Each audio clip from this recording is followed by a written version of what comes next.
Hello, this is Olivia, and welcome to my channel, Justice in Her Hands, with a new original story. Let's begin. The first clue was the silence. Not the soft, comfortable kind that lives in old houses, but the hollow kind, like a stage after the curtain falls. The thermostat clicked. The fridge hummed. Then the dogs saw me. 3 bodies, 3 beating hearts, nails clicking on hardwood like nervous metronomes, and the cats watched from the hallway with narrow eyes, tails twitching, as if they knew I wasn't told the whole truth. On the kitchen island sat a cracked mug and that little square of paper. Please watch them. Not even a mom. The paper smelled faintly of orange cleaner and something off, like old coconut lotion. I stood there with my overnight bag cutting into my shoulder and that shameful, familiar heat rising at the base of my throat. I had taken the early bus. I had bought a pie. I had believed the invitation. My phone buzzed with nothing. Voicemail, voicemail, voicemail. The middle dog, gray muzzle, worried brow, panted hot, yeasty air against my palm and leaned all his weight into me, like someone bracing against a tide. I checked the bowls. Empty. The cat's water was a dish of dusty glass with a single leaf stuck to the rim. I found the kibble. I filled and refilled. I opened windows because the air smelled like old laundry and the kind of sweat that means rushed goodbyes. While the house breathed, I wiped counters. Not because I wanted to help, but because busy hands keep me from calling and begging, "Why would you do this to me?" Then June called back. "Okay," she said, voice low and bright, the way a nurse talks when the IV is finally in. "Step 1, breathe. Step 2, timestamps. Save everything." I nodded, even though she couldn't see me, and snapped photos.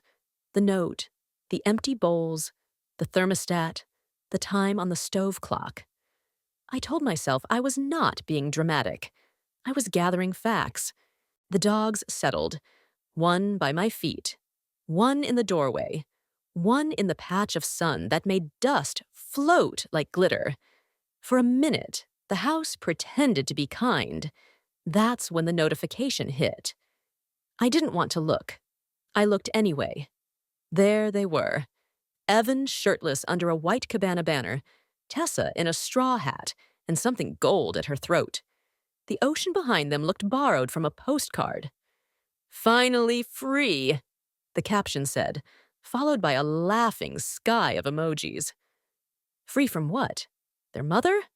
The soft shame burned into anger so clean it felt like ice. I refused to cry in front of those animals. I refused to be the fool who keeps saying yes and then apologizes for being hurt. June's text buzzed. "You okay?" I typed, "I will be." And then I made a decision I hadn't let myself make before. I would not run the usual play.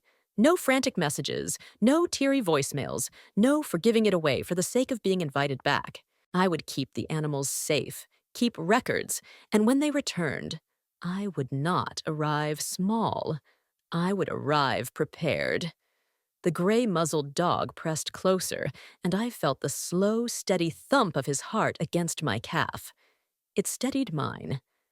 I powered off my phone for a second, just to stop the trembling in my hand. When I turned it back on, I took one more picture, me in their kitchen, the note in my palm, the clock behind me. Evidence, not revenge, not yet, but a boundary with teeth. By late afternoon, the house had that damp, lived-in smell that settles in when windows stay shut for too long. Wet towels, stale coffee, a sour little curl of old detergent. I opened another window and the screen rasped like a dull zipper. Boone, the gray-muzzled dog, watched me with wet marble eyes, as if asking permission to exhale. Pepper, the lanky one, paced the kitchen like a worried usher. Maple sprawled in a sunstripe, snoring soft. The cats, Cricket and Marble, did their slow, superior patrol across the back of the sofa, fur lifting in the breeze like tiny grass. I kept moving because if I stopped, the shame would rise again. The bus ticket, the pie in my tote, the invitation I wanted to believe in.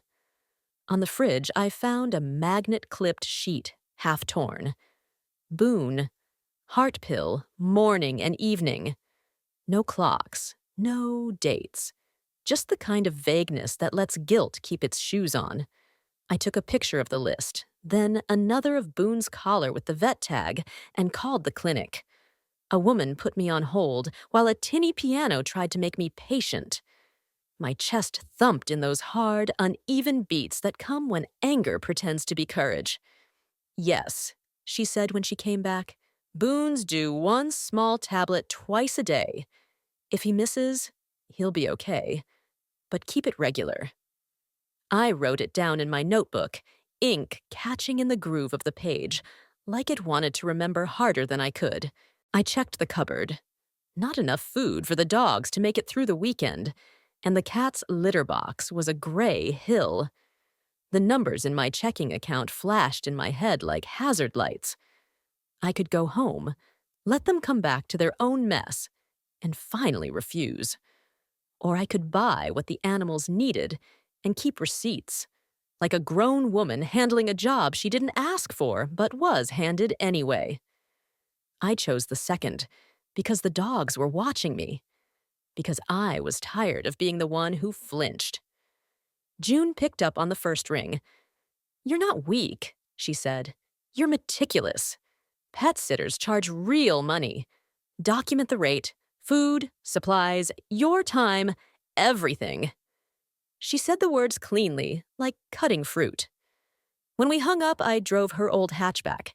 She'd lent me the keys, down to the pharmacy for the pills, and across to the pet store for kibble, canned pumpkin, clumping litter, trash bags, carpet cleaner.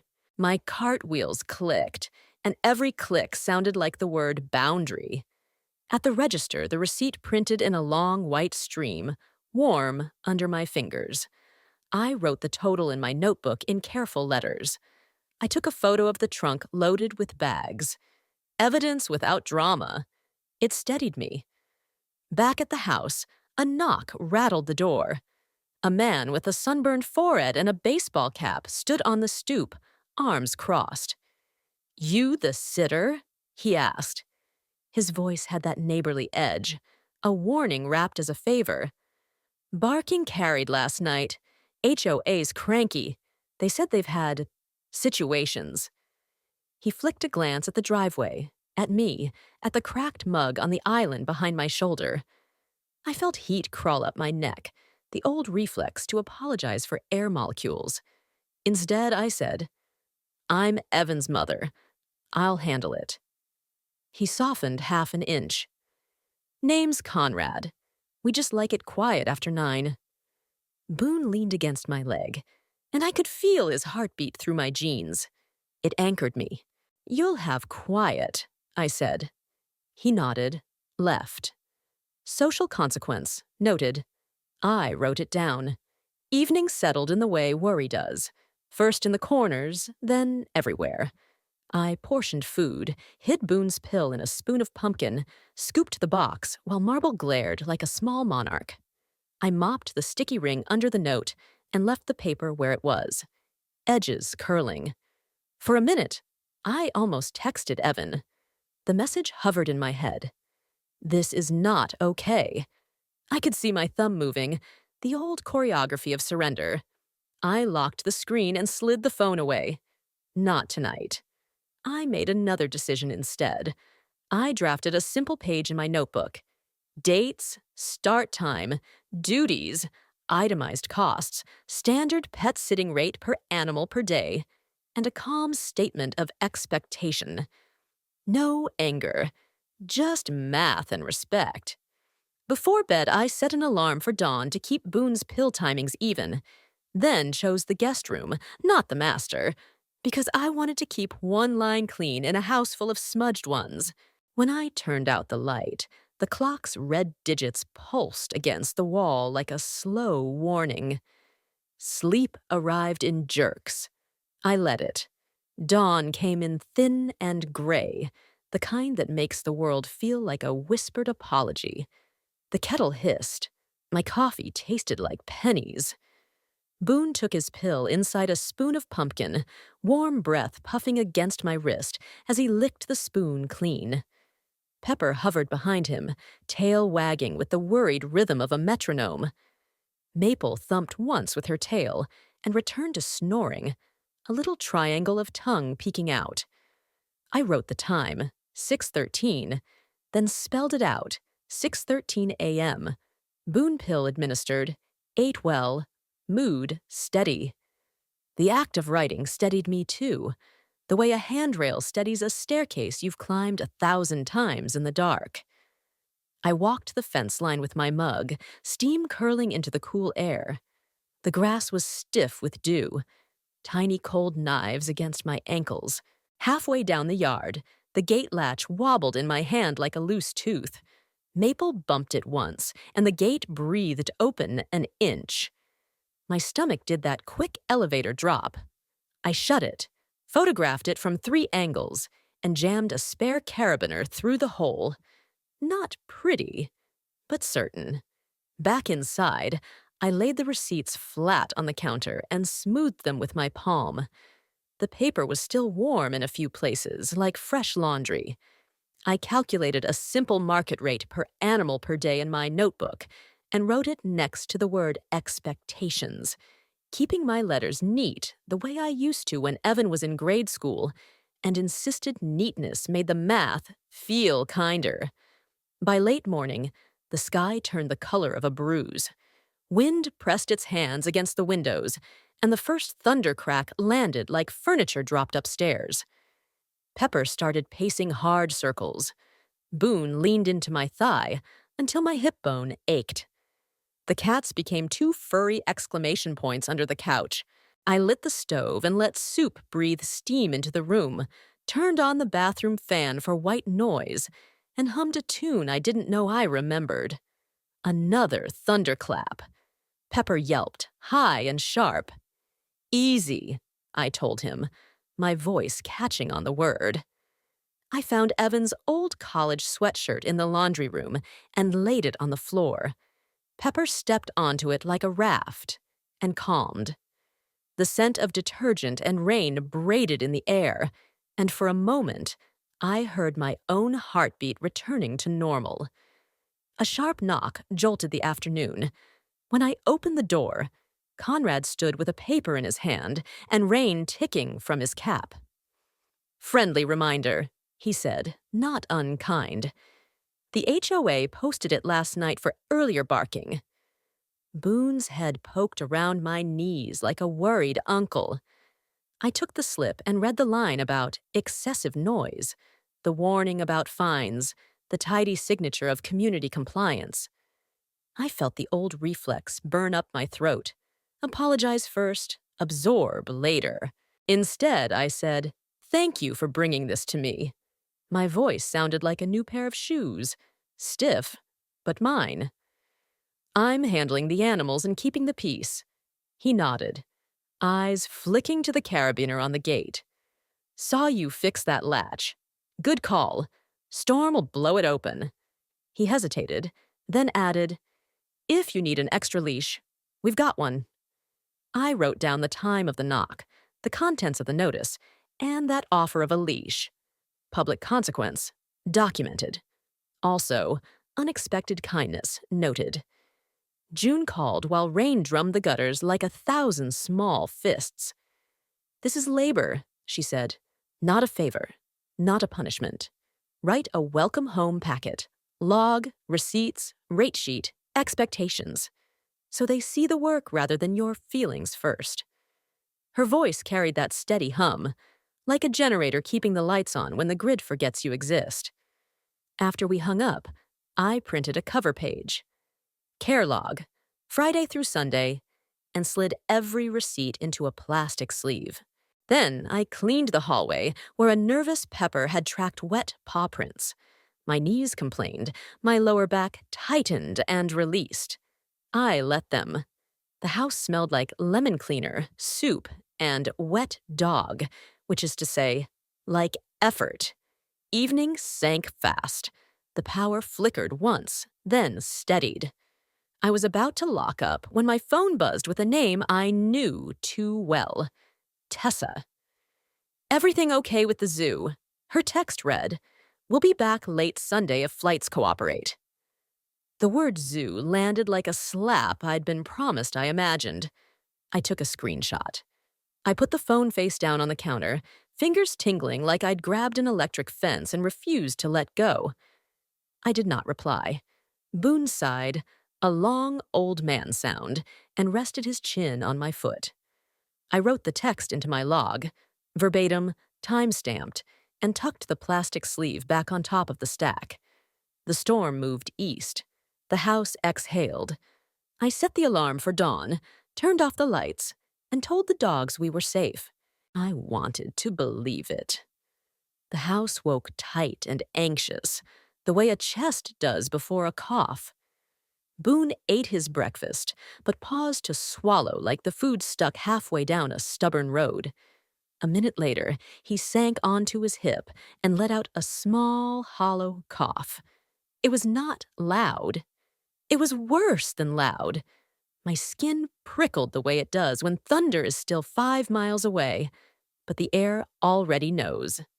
I knelt and felt the slow drum of his ribs, counting with my fingers because numbers keep panic from growing teeth. Pepper hovered in those little circles again. Maple whined once and pushed her nose against Boone's ear. I could hear my pulse in the soft of my throat. This is what love costs when people treat it like a free coupon, I thought. And I hated that I was thinking in invoices and bargains while a good dog struggled for breath. I called the clinic, voice clipped at the edges so it would not shake. "You have Boone's chart," I said. "I'm his caretaker through Sunday. He's having trouble swallowing and coughed after breakfast." The receptionist's tone shifted into that low, steady gear that says, "We see emergencies in daylight, too." "Bring him now," she said. June was at my door in 10 minutes. No questions, just her keys already in my palm. The rain had rinsed the streets clean.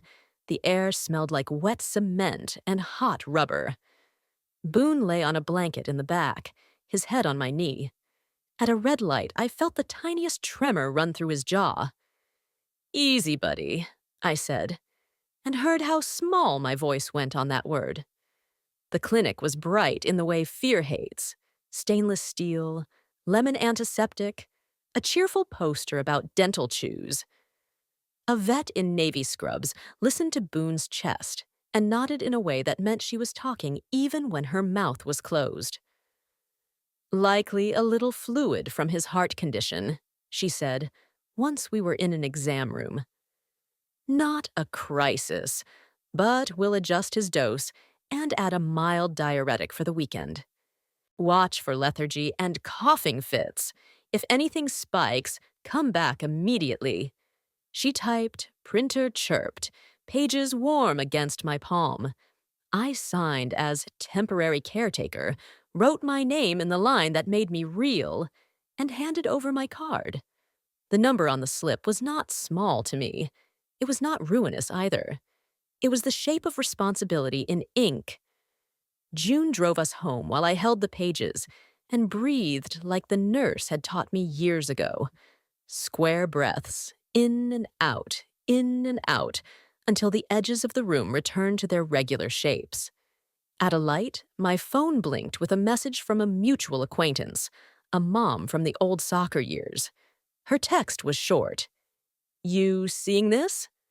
A screenshot followed. Tessa's story. Public as a billboard. The beach behind her again. A cocktail flashing a ridiculous umbrella.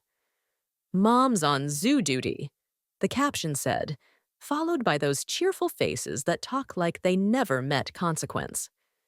The comments nibbled under it. "You're lucky." "Free sitter is the best sitter." I felt it hit low. Not a slap, but a slow bruise forming under the skin, you show people. I took a screenshot. Then another, then a third showing the date and time. Proof, not rage. My hands still trembled. Back at the house, Boone drank, peed, and settled. The tiny rasp in his chest softer already. I tucked the vet instructions into the plastic sleeve with the care log and slid the invoice on top. Supplies, mileage to the clinic, the visit itself. I made the font clean, bigger than necessary, like I was done writing in my smallest voice. Then I added a cover note. I am the office manager at a small dental clinic. I understand bills. I also understand respect. These are the real costs of what I did this weekend. I will expect reimbursement and a conversation in a neutral place. I printed it, signed it with my full name, and dated it. My hand did not shake on the date. Conrad waved from his yard while he wound a hose. "How's the old guy?" he called. "Better," I said, and heard the steadiness in that word like a plank under my feet. He held up a spare leash. "In case your gait gets feisty." I accepted it and wrote, when I went back inside, the exact time, the offer, and that Boone's cough had eased after the first adjusted dose. I folded the soccer mom's screenshot into the sleeve too, not because I wanted to humiliate anyone, but because public mockery makes private truth harder to deny. I stared at the stack for a long minute, then chose a place to meet. Pinto's Diner, the booth by the front windows, right under the pie sign that hums. A public place where loud voices sound foolish. Night came with a clean breeze. The animals slept in looser commas. I set my alarms and put my spare key, the one Evan gave me last Christmas, on top of the folder. Not ransom. Just a reminder. Access is a privilege, not a right. My heart knocked once, and then again, softer. I would not chase them for decency. I would wait. Ready. Saturday rose, pale and sticky, the kind of morning that smells like damp newspapers and cut grass. Boone's breath felt warm and steady against my wrist as he took his new pill tucked in pumpkin, tongue rasping my knuckles with a grateful sandpaper lick. Pepper shadowed me, room to room, not anxious so much as vigilant, as if he had appointed himself my chaperone for the day. Maple did her long theatrical stretch, ribs laddering up, then sank into the hallway rug like melted butter. I wrote it down. Boone medicated at first light, appetite good, cough quiet, energy slow. The pen dragged slightly, paper humid, and I liked the small resistance, the way it made each word deliberate. By mid-morning, the doorbell fizzed, a faint electric cough. A man in a golf shirt introduced himself as community compliance. He used a careful tone, like someone placing a platter he does not want to carry. "We received reports of barking late Thursday," he said, glancing past me toward the island where my folder lay open. "This is a courtesy visit to avoid a formal citation." My chest tightened, an old reflex, the muscled memory of apologizing before evidence is even offered. But Boone's head pressed my shin, the quiet insistence of a weight that says, "Hold steady." I breathed once. "I am the caretaker for the weekend," I said, hearing the steadiness in my own name as I added, "Diane Hartley." I slid him the HOA slip Conrad had delivered and my notes about quiet hours, gate repair, and storm noise. His mouth softened. "Then we will note it as mitigated," he said, pen tapping his clipboard in a small surrender. "Any future notice goes to the owners." He left his card. I photographed it, front and back, and the timestamp on my phone screen. Paper makes feelings behave. June called while I was laminating the vet instructions, her voice set to its gentle, strong register. We role-played the conversation at Pinto's with the same seriousness we used to practice emergency drills at the clinic. She played Evan. I kept my voice low and plain. "I'm glad the animals are safe. I said into the empty kitchen.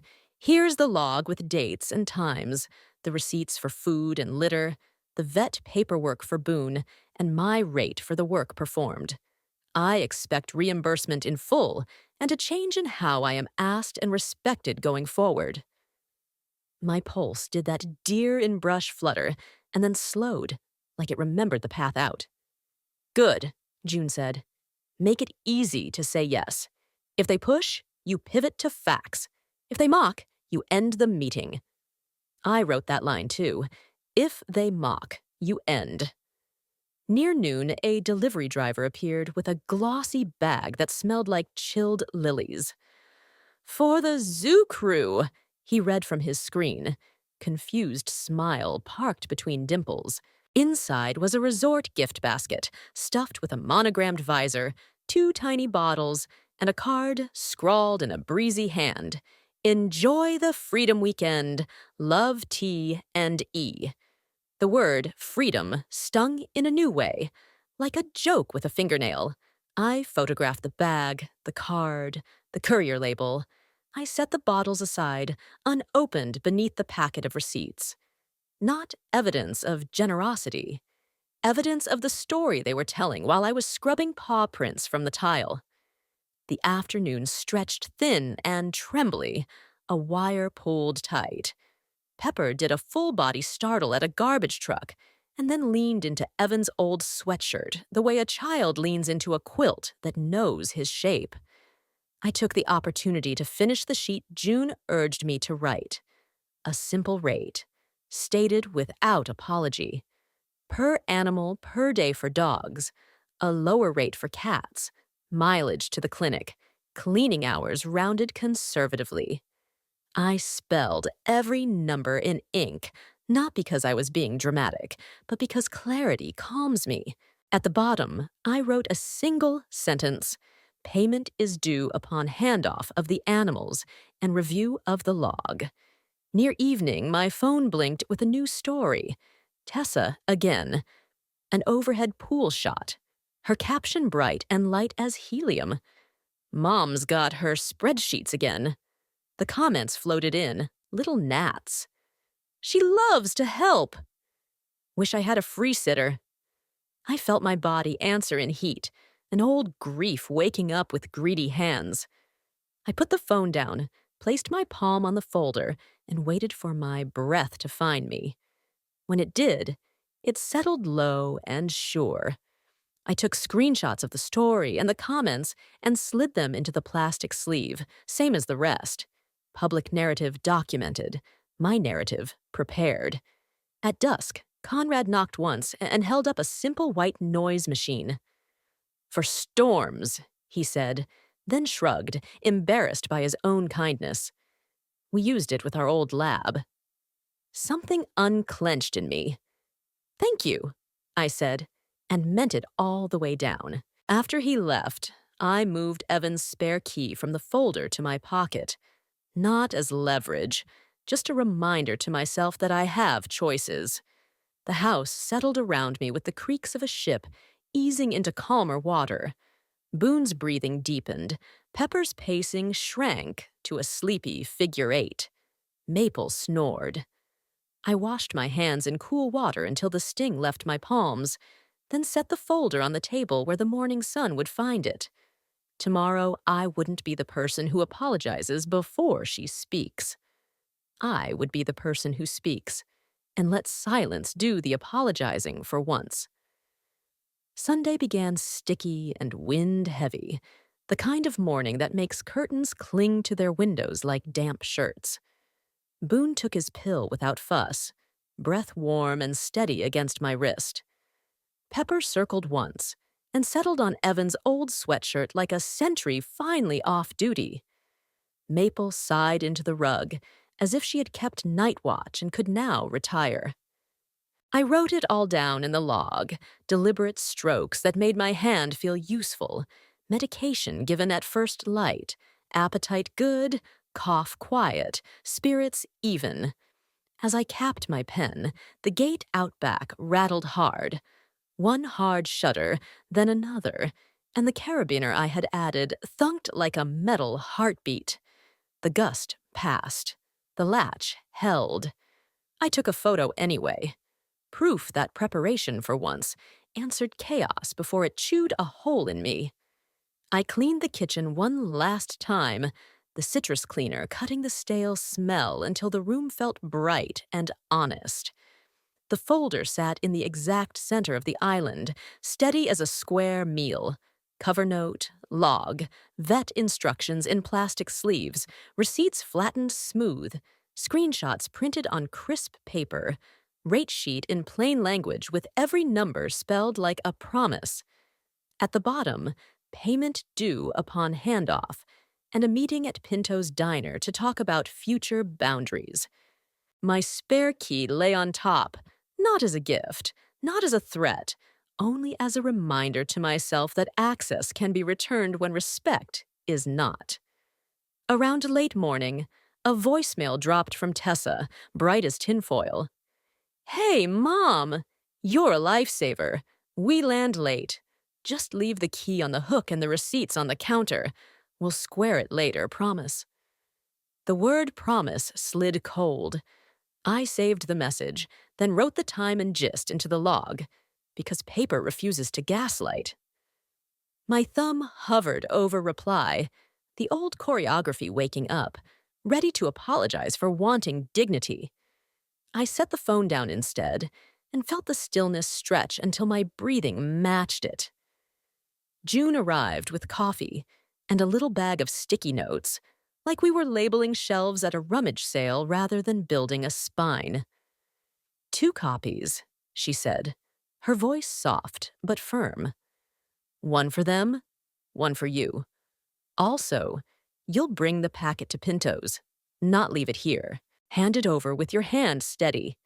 She tapped the rate sheet. "Every number in words is beautiful. It slows people down, makes them read." We ran the script again. "I am glad the animals are safe. Here is the log. Here are the receipts and vet papers. Here is the rate. Payment is due upon handoff. Moving forward, I require notice, agreement, and respect." When she played Evan and tried a joke, I practiced the line we wrote in the margin. "If this turns mocking, the meeting is over." Saying it out loud made my throat ache with an old, unfamiliar relief. After June left, a little message balloon popped up from an old soccer mom, a link to a neighborhood thread. The headline was soft but sharp. "Free care is love." I opened it and read the comments, each one a tiny pebble. So lucky. My mom would die to help. Some people don't appreciate family support. My chest prickled. I did not wade in. I took screenshots with the date and tucked them behind the vet page. Public story, recorded. Private work, ready. Afternoon dragged its toes. The house creaked like a ship easing into harbor. I walked the rooms with the same care I used to bring to Evan's sick days. Fresh water, neat blankets, quiet steadiness. Boone's eyes had that soft, old marble shine again. I ate toast standing up and felt my hands stop shaking. When the airline push alert finally chimed with their flight number, my stomach dipped and then steadied. I wiped the counter one last time. I turned off every light but one, the little lamp by the mantel that makes the living room look honest. I slipped the spare key into my pocket, slid the folder into my tote, and stood in the doorway with the animals gathered like punctuation marks at my feet. I did not leave the key on the hook.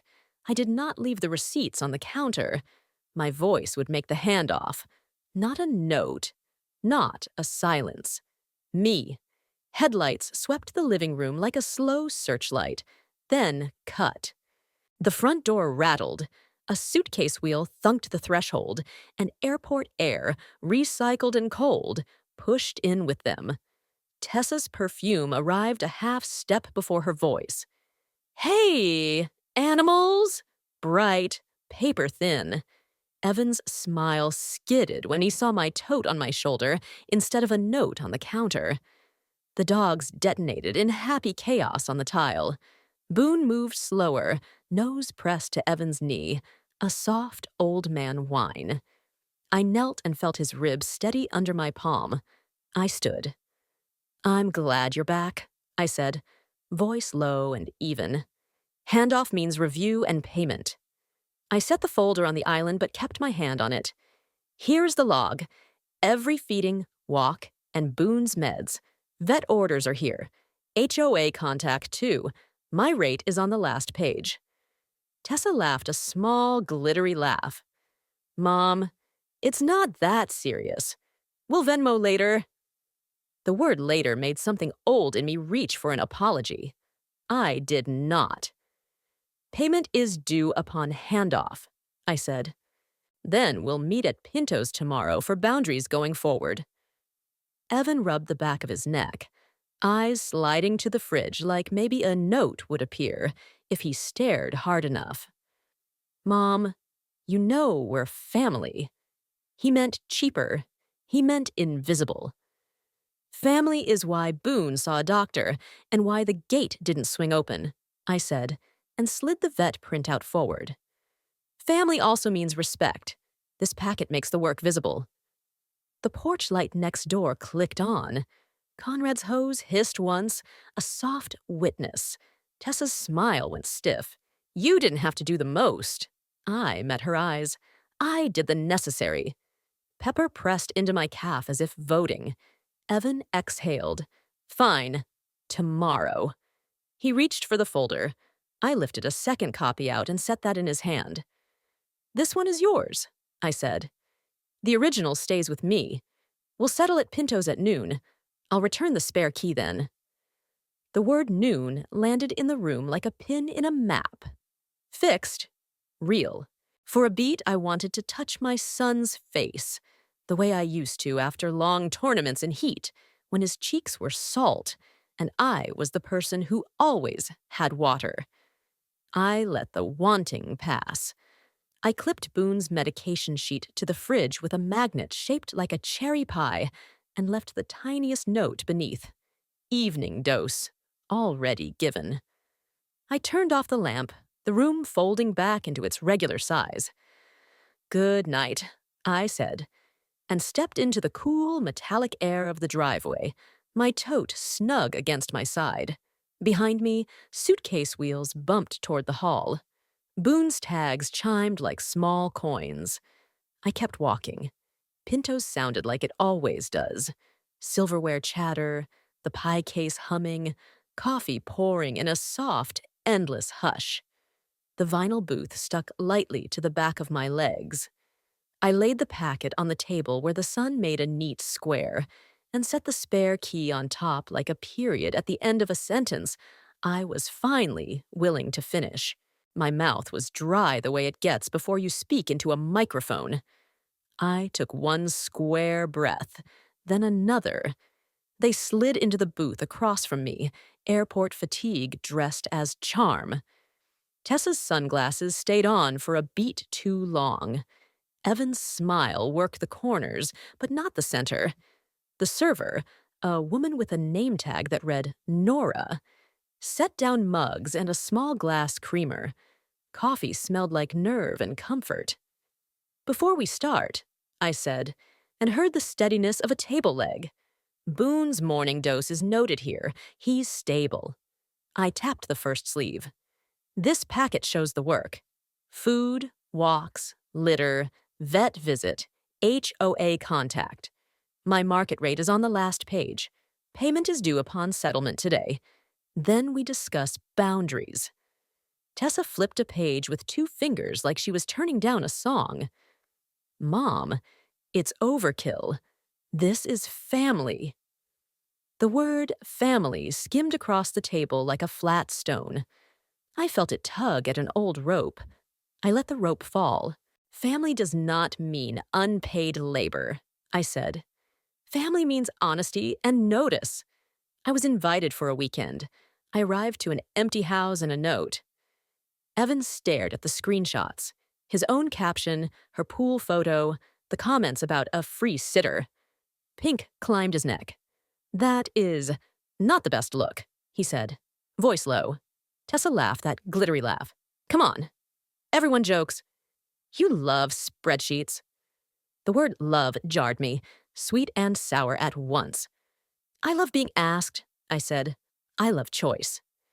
Nora refilled our cups, set down pie menus, and let her eyes flick across the paper pile, then back to me with a tiny nod that felt like a hand under my elbow.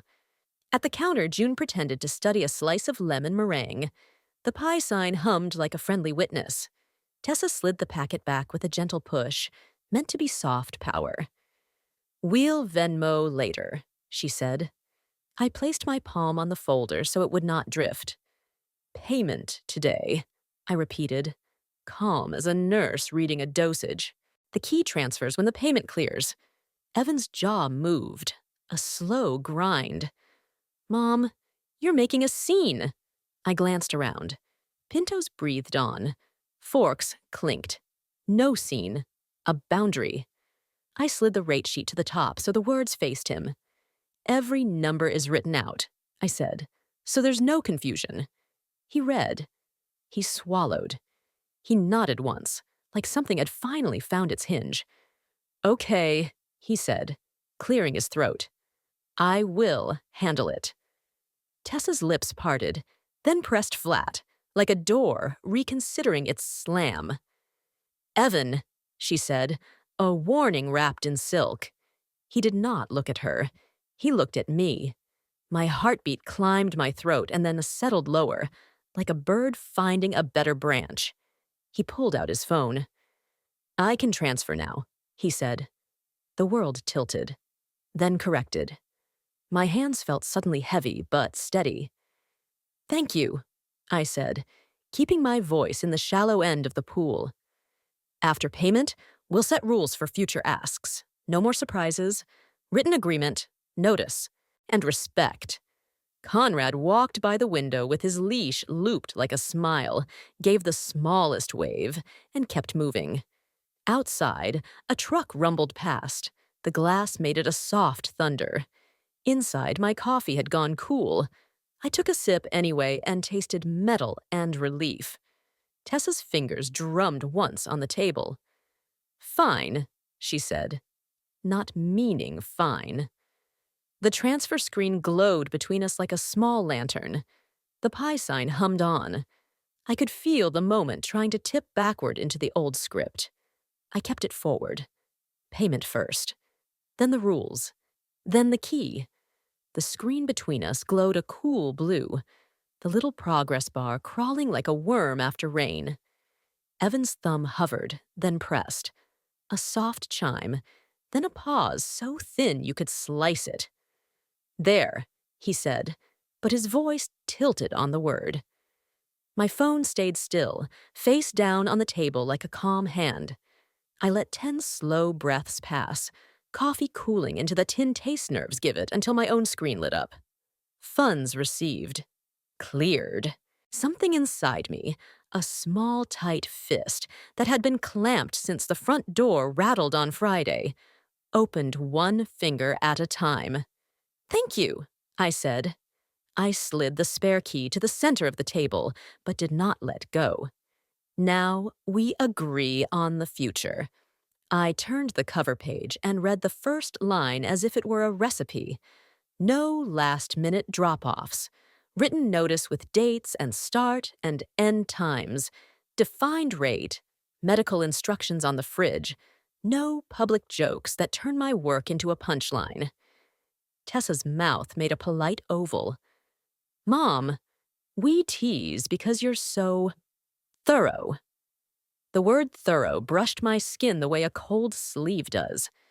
I felt the old rope tug, the one that pulls me toward a laugh and a shrug, and the cheap seat at my own table. I did not take the rope. "Words make weather," I said. "What you call me in public is the climate I have to live in." Nora set down fresh napkins, eyes soft, then left us to the air we were making. Evan looked at the screenshots again, his own caption suddenly a mirror he did not enjoy. "We'll take them down," he said quietly, throat working. "I'll post a correction. I'll thank you, by name, for the work." And the neighborhood thread, I added. No more free care is love. Love is love. Work is work. He nodded once, like a gate found its latch. Tessa's sunglasses trembled against the menu before she tucked them away. Fine, she said, the word small and flat, like a coin that had rolled to a stop. We agree. I let go of the key. It made a little clink against the packet, metal meeting paper, and in that sound I heard the before and after brushing shoulders. Before, me apologizing for oxygen. After, me naming the cost and getting paid. I handed Evan the copy of the packet and kept the original, the plastic sleeves whispering as they slid. Boone's evening dose is on the fridge, I said. If he coughs, you follow the instructions. He held my gaze, and for a second I saw the boy from long bus rides, salt crusting his hairline, looking for the cooler I always carried. My chest pulled tight, then loosened. We stood. The pie sign hummed. Chairs scraped. June at the counter folded her receipt and did not turn. Outside the windows, Conrad passed with his leash looped like an easy promise, gave me a brief nod that said, "You did it." As we walked to the door, Tessa reached for the handle, then glanced at me. So, she said, not quite meeting my eyes, no more surprises. It wasn't an apology, not yet, but it was a hole where one might live. At the threshold, my phone buzzed again. A new comment on the neighborhood thread. Someone had posted the resort photo with the caption, "Wish I had a mom like this." The heat rose in my throat, then cooled as Evan said, clear as a bell, "I'll handle it." The word handle did not mean hush this time. It meant fix. The door chimed behind us. The day felt newly oxygenated. We moved toward whatever the next hour would ask for. Outside the diner, the heat rose off the asphalt like a quiet engine. I stood there with my tote tucked under my arm and felt the world tilt back onto its hinges. The packet's edge pressed a neat line into my ribs. It felt like a seam being stitched closed. June joined me on the sidewalk, handed me a bottle of water, and didn't ask anything. She just squeezed my hand once, the way people steady a ladder. "You sounded like yourself," she said. Then she headed to her car, leaving the afternoon open and ordinary. Minutes later, my phone warmed in my palm. Evan's name, then a link, then the plain, steady text he'd posted, a public correction on the neighborhood thread, and a short note under the resort photo. He wrote that I had been invited for a family weekend, arrived to an empty house, cared for the animals, took Boone to the vet, and kept a meticulous log. Paid labor, not free love. He apologized to me by name. He thanked me by name. He spelled the words that matter. The thread churned. Some comments went quiet and then disappeared. One neighbor wrote, "Respect." Conrad added a simple, "She did right by that dog." I didn't screenshot that one. I kept it where it landed. A text blinked from Tessa. No confetti, no glitter, just a brief apology for the zoo joke, and a note that Boone had taken his evening dose, followed by a photo of him asleep with his paws folded like a prayer. I felt something in my chest loosen with a soft click. Not forgiveness yet, but room. At home, the house met me with the cooler hush of late afternoon. I set the folder on my kitchen table and slid today's receipt for the cleared transfer into the back sleeve. Paper whispered against plastic like a promise kept. I washed the pie I never brought out of its tin and set it in the oven to warm. Butter and cinnamon climbed the air, and for the first time all weekend, the sweetness didn't taste like apology. It tasted like a win that did not require anyone to lose. Evan called. The line carried airport tired, but not the old, brittle hurry. "Mom," he said, voice low and rough. I took the posts down. I made the correction. I'm sorry we treated you like a default setting. I could hear a dog tag chime in the background. Boone's good, he added, almost proud. We taped the instructions to the fridge. I closed my eyes and pictured the paper under the cherry pie magnet, the small square of authority, steady as a heartbeat. Thank you, I said. We let the silence stand like a porch we could meet on without pounding on the door. After we hung up, I did something I have not done in years. I opened my calendar and drew a line through the next 2 weekends. No favors, no holds, just a long, clean stripe of my own time. A breeze pushed at the kitchen screen. The metal hummed. I thought of that first night with the dogs trembling and the storm rattling the gate, and of how the carabiner had clicked the world firm again. Boundaries do not make love smaller. They make it possible. Near dusk, a new message arrived. A simple invitation from Evan. Dinner next Sunday, not as a sitter, not as a backup plan, but as a guest. No animals, just you, it read. 6 o'clock. We'll cook. I let myself feel it. The shape of respect taking up its rightful chair. I wrote back, I can do Sunday at 6. If plans change, we reschedule, not replace. A beat. Then his reply, agreed. I cut a slice of warm pie and stood at the sink while the evening settled on the trees like a shawl. The crust flaked. The filling was sun-sweet and a little tart, and my hands did not shake. Before and after lived an inch apart on the same counter, the packet sealed, the calendar marked, the quiet humming like a soft appliance in a well-kept kitchen. When I finally switched off the light, the room held its shape. So did I.